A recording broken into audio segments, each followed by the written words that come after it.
గురువు నిస్సంశయముగా కావచ్చు. ఏలననగా పాండవ జ్యేష్ఠుడైన యుధిష్ఠిరుడు యమధర్మరాజు అంశ వలన జన్మించిన వాడు. యముడు ధర్మరాజు. ఆయన ధర్మవంతయు యుధిష్ఠుని యందు మూర్తి కట్టినది. తమరు కూడా ధర్మమూర్తులే. మిహిరకులుడు ఓయి యముని యందు 2 లక్షణములు కలవు. యుధిష్ఠుని యందు 1 లక్షణము సంపూర్ణముగా వికసించింది. నేను 2వ లక్షణమును పూని జన్మించినాను. గురువు నాకు అర్థం కాలేదు. మిహిరకులుడు నాకు పలుసార్లు యముడు స్వప్నంలో కనిపించను. అతడే చెప్పినాడు. ఓయి మిహిరకుల, నేను దక్షిణ దిక్కు యముడను, నీవు ఉత్తర దిశకు యముడవు అని. గురువు యముడా యొక్క దిశయందుండుటయే చాలును. ఆ దిశయందున్నాను సర్వదిశయందలి జీవులను సంహరింపగలడు. క్రొత్తగా ఉత్తర దిశయందు వేరొక యముడు సృష్టింపబడనక్కర్లేదు. మిహిరకులుడు ఎవని కష్టము వానికి తెలియవలేను. నీకేమి తెలియను? కొన్ని కష్టములు నిత్యమును ఉండును, కొన్ని తాత్కాలికముగా ఉండును. వట్టి అప్పుడు తన సర్వకార్యములను తానొకడు చూసుకొనగలడు. ఒక క్లిష్టదశ యందు చూచుకొనలేడు. అప్పుడు వానికి తోడు కావలేను. గురువు నిజమే. ఇప్పుడా దక్షిణ దిశాపతి తమరిని తోడు తెచ్చుకొనెను కాబోలు. మిహిరకులుడు కాబోలు కాదు, యథార్థము. ఆయన నాకు కలలో కనబడి ఇది చెప్పినాడు. లేనిచో నాకేమి తెలియను? నాకిప్పుడు 20 ఏండ్లు వచ్చినవి. చిన్నప్పటి నుండి నాకెవరినైనాను చంపవలెననియే ఉండేది. చంపుటలో నాకొక ఉత్సాహం ఉన్నది, భయము లేదు. నా ప్రకృతి నాకే అర్థము కాలేదు. యముడు కనిపించి చెప్పేటి వరకు నాకు ఆ రహస్యము తెలియలేదు. నేను ఇదివరకు ఎంతమందినో సంహరించి తిని. నీకు తెలియనా? గురువు నాకు తెలియదు. మిహిరకులుడు నేను రాజు కొడుకును గాన అవి ఏవియూ బయటకు రాలేదు. నా చిన్నప్పుడు 10 మంది సేవకులను వధించి తిని. అవి అన్నీయూ రాజగృహ రహస్యములు. వారి చావులకు అనంత కారణములు కల్పింపబడినవి. నేను వేటకు వెళ్ళినప్పుడు పలు మృగములను సంహరింతును. చిత్రములుగా సంహరింతును. అది వేట కాదు, అది ఒక జాతర. నా చేతిలో ఖడ్గముండగా 100 సింహ మృగములు నన్ను చుట్టుముట్టియు ఏమీయూ చేయలేవు. అది నా వజ్ర శరీరము. పులులు కోరలు నా శరీరమున దిగవు. గురువు ఇది జగత్ప్రసిద్ధమైన వార్త. ఈ సంగతి తమరి రాజ్యమున 10 మందికి తెలియను. మిహిరకులుడు యమునకు నాకును మిక్కిలి భేదము కలదు. అతడు సహజముగా యముడు, నేను అసహజముగా యముడను. వధించు ఉపాయములు నాకు తెలిసినన్ని వానికి తెలియవు. నేనెందుకు వధింతునో నాకే తెలియదు. ఈ గుర్రమున్నది, నమ్మకమైన గుర్రము, నా తండ్రికి ప్రియమైన గుర్రం. ఈ గుర్రమును రాజైన వాడు తప్ప మరి ఎవ్వడు ఎక్కకూడదు. నేను తండ్రికి తెలియకుండా దీనిని అధిరోహించి వచ్చి తిని. దీనికి నేను యముడనని తెలియదు. నేను యువరాజునని దీనికి తెలియదు. రేపు రాజును కాబోచున్నానని దీనికి తెలియదు. ఇది నన్ను మొదట కొంచెం ఇబ్బంది పెట్టినది. ఇది నా తండ్రికి అలవాటు పడినది. ఇది గుర్రము కదా, ఎవరైనా అధిరోహించినచో స్వారీనిచ్చుట దాని ధర్మము కదా. ఎక్కినవాడు స్వామి, ఇది భృత్యుడు, భృత్యునకు ఇది ఇష్టం వచ్చినట్లు స్వామి నన్ను కొను అర్హత కలదా? స్వామిత్వం ఒకని యందు పరినిష్ఠితమై ఉండునా? కాలముతో స్వామి మారునని తెలియని భృత్యుడు హింసింపబడును. గురువు అది పశువు, దానికేమి తెలియను? దాని అజ్ఞానమున అందలి దాని ఏకస్వామిగత నిశ్చయ బుద్ధియే దాని గతము, దాని గుణం. దాని చేత అది భూషింపబడుచున్నది. మిహిరకులుడు మరి కొత్త స్వామి వచ్చినప్పుడు శిక్షింపబడుచున్నది.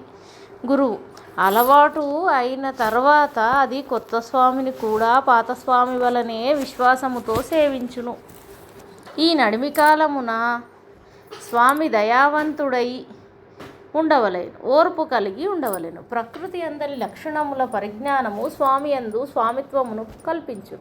మిహిరకులుడు ఓహోహో, ఈ గుర్రమునకు నీకును పూర్వజన్మమందేదో సంబంధం ఉండి ఉండవలేదు. ఈ గుర్రమును నేనిప్పుడు వధింతును. గురువు: యువరాజా, మహారాజు గారికి కోపం వచ్చును. వారికి తెలియకుండా మీరు గుర్రమును తెచ్చితిరి. అది ఏ కోపకారణం కదా. దీనిని వధించినచో మీ అందరి దోషము 10 రెట్లగును. మిహిరకులుడు: నేను దీనిని వధింతునని ఆయనకెట్లు తెలియను? గురువు: గుర్రం ఎట్లు చనిపోయినది? మిహిరకులుడు: కొండ అంచు నుండి దొరలింతును. ఆ రాతి మీద నుండి ఆ రాతి మీదికి దూకినప్పుడు కాలు జారి కింద పడినది. గుహలో ఉన్న సింహము హఠాత్తుగా వెలికి వచ్చి గుర్రము మీద దూకి దాని మెడ నులిమినది. గుండె జబ్బు వచ్చి హఠాత్తుగా నోట నురుగులు కక్కుకొని చచ్చాను. పరిగెత్తుచుండగా పక్కనున్న ఒక వంశనాళము ఖడ్గము వంటిది డొక్కలో దూరి పడిపోయి మరణించాను. ఒక జంతువు ఎన్ని విధముగా మృతి పొందరాదు. నేను దీనిని వధించితినన్న సాక్ష్యమే ఉన్నది. నేను పూర్వము వలె వట్టి రాజు కొడుకునుగాను, నేడు యువరాజును. రాజ్యాంగమైన 12 ప్రధానులలో నేనొకడను. రాజెక్కడ గుర్రమును ఎక్కరాదు. రాజెక్కడు గుర్రము నేనెక్కరాదా? రాజెక్కడి గుర్రమును నేనెక్కరాదా? మాట్లాడవేమి? గురువు: చిత్తమనుటకు కూడా భయముగా ఉన్నది. మిహిరకులుడు: ఇది నా చదువు తుది దినం. నాకు పలు సంశయములు కలవు. ఇది వరకెవరితో చెప్పుటకు వీలు లేకపోయాను. నాకు నీవు గురువున కావున ఈ సంశయం విచ్ఛేదనం నీ చేత చేయించుకొనవలెనని వేచి ఉంటుంది. రేపటి నుండి నీవును నేనును కల్యము. నాకు శుక్రనీతి సారము తుది 2 ఆకుల చదువు వలదు. నేను ఎవడను? నాకు చదువుతో పని ఏమి? సర్వజంతువులు ఎన్ని విధములుగా వధింపవలేనో నా సర్వవిధములు నాకు తెలియను. అచట నీ గురుత్వము నాకు అక్కర్లేదు. నేను కాశ్మీర దేశమునకు రాజును కావలేను. ఆ నీతి అంతయు నీవు నాకు చెప్పితివి, ఇతరులు చెప్పిరి. రాజ్యపాలన సర్వ విషయములు నాకు అవగతములైనవి. నాకు కల సందేహములు నీతో చెప్పెదను. నీవు వానికి ఒక ముడి కల్పించి చెప్పినచో, నీవు చెప్పినది నాకు సమ్మతమైనచో నీవు నాకు గురువువు. నాకు 10 ఏండ్లు వచ్చినప్పటి నుండి చిత్ర విచిత్రములైన స్వప్నములు రానారంభించెను. నాకు 10 ఏండ్ల నుండే 17 ఏండ్లు వచ్చేటి వరకు నేను వానిని గురించి పట్టించుకొనలేదు, ఎవరితో చెప్పలేదు. తర్వాతను చెప్పలేదు. మొదట చెప్పుటకు భయము వేసినది. తర్వాత చెప్పినచో ఇతరులకు భయం వేయునని మానివేసి తిని. నా తల్లిదండ్రులకు తెలియదు. నాకు స్నేహితులు లేరు.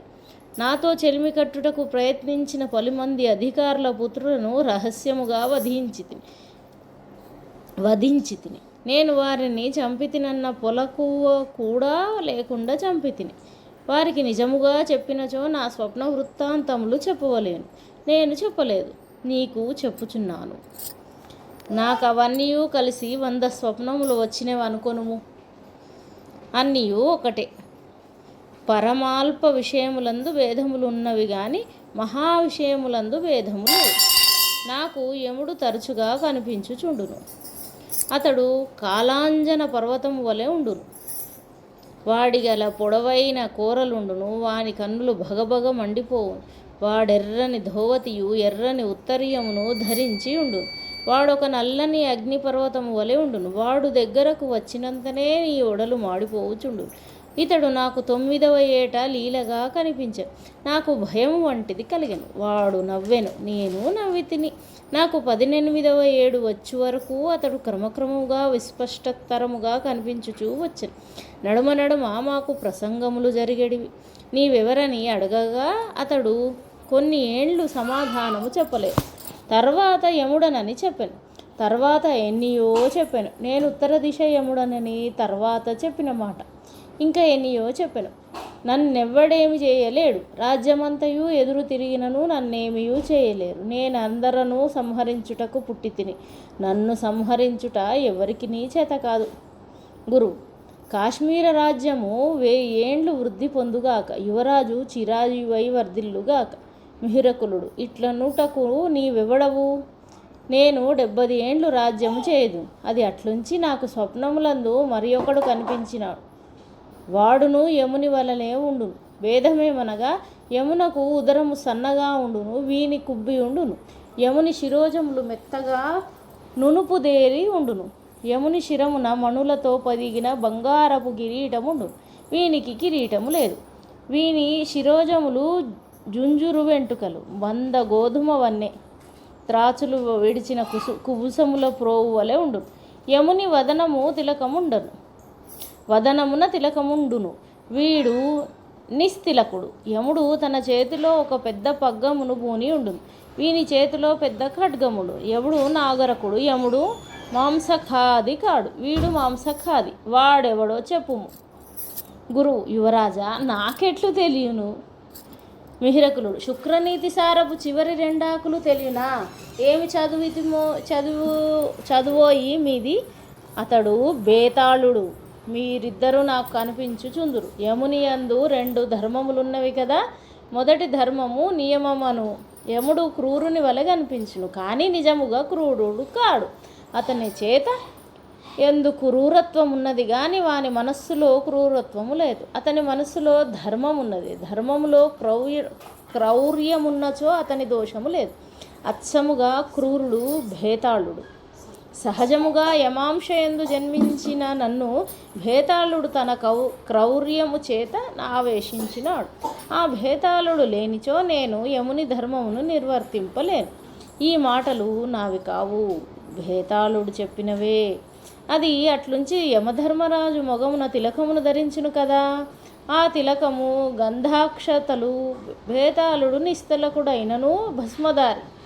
వారిద్దరూ శైవులు, కానీ ఇద్దరును శివ విరోధుల వలె కనిపింతురు. శివ విరోధుల వలె మాట్లాడుదురు. ఈ సందేహమును నీవు నాకు తీర్చిపెట్టినచో